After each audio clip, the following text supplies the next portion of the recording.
reduction in its present terminology first started to come on the agenda in the 1980s, and it was seen as an alternative in drug policy to the American-inspired war on drugs. Did harm reduction have an earlier history? Yes, harm reduction did have an earlier history, although it wasn't called harm reduction at the time.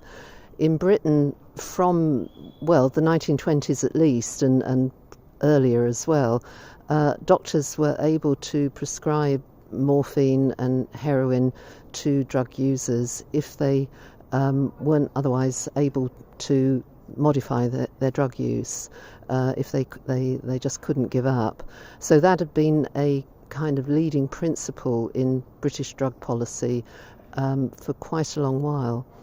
But in the 1970s, it fell out of favour for various reasons. Treatment moved away from general practitioners in the community into hospital-based specialist drug dependence units, and it moved towards abstention as the primary aim of treatment. How did the coming of HIV and AIDS lead to harm reduction in drug policy in the UK? Well, British politicians in the 1980s had taken on the war on drugs approach from the Americans, and there was opposition to this even before HIV/AIDS came on the scene from other players in drug policy, in particular the drug voluntary sector, which wanted a harm reduction approach. And in some cities, Liverpool in particular, harm reduction approaches were already being tried. But HIV provided a catalyst for quite radical change and for general adoption of the harm reduction approach.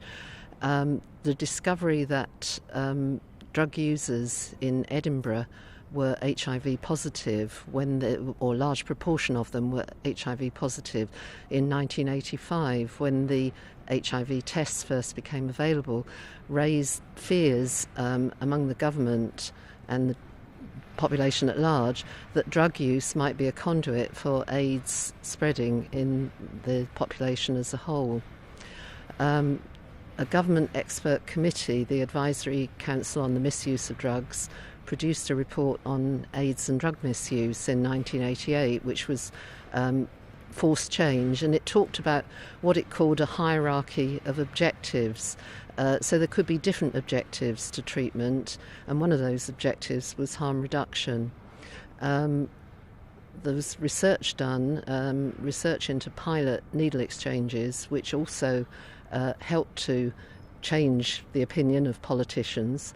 So AIDS, in a sense, was a catalyst for something that a lot of people had wanted to happen anyway, but its importance was that it convinced politicians too. Later on, under the Labour government in the 1990s, harm reduction became allied to a view that it would lead to a reduction in the prison population.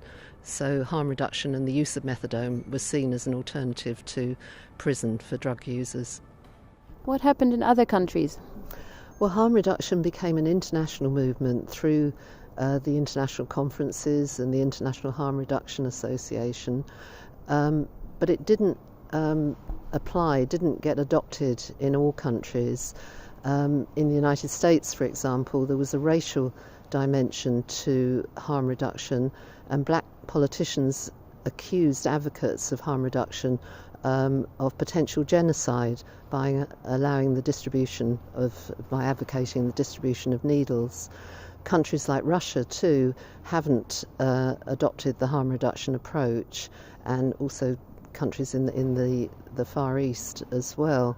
And in recent years too, the terminology and the idea of recovery has come onto the agenda as an alternative to harm reduction.